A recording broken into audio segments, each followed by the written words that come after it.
Alright, what's going on? Another 2-Minute Tuesday. It's a smoke apocalypse here in Olympia right now.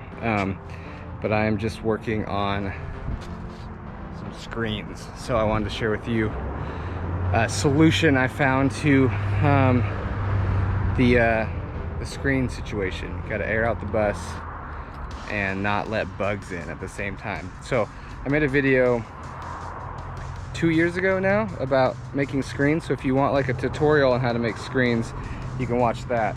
Basically just cut the frames, push the screen in with a little spline tool, and then cut the excess off with a whatever blade.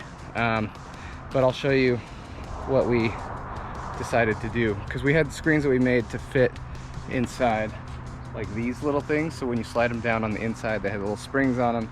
You slide them in, pull them out, pull them in.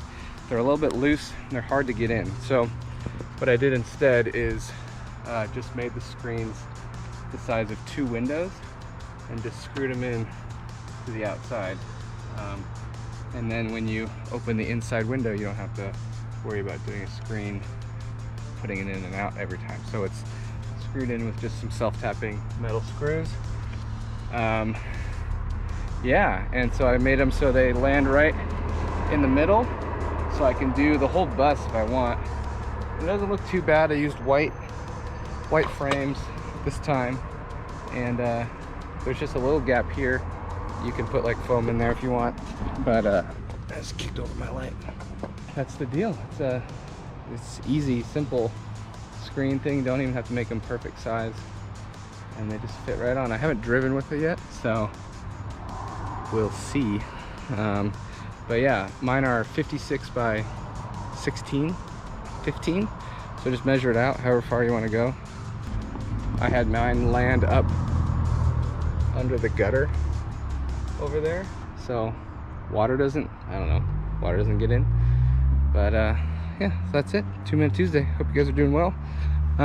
Still just kind of making a few upgrades to the bus here and there. We got a fireplace we're gonna install soon. Still working on window tinting.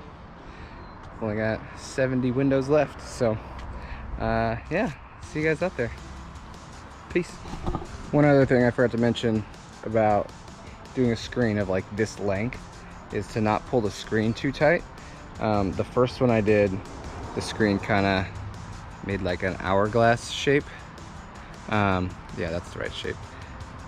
Because I pulled the screen super tight when I was splining it in, so kind of give it some give, make it a little loose.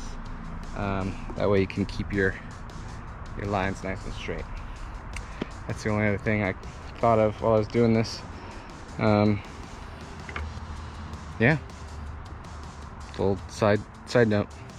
Now we're really done for real. Peace.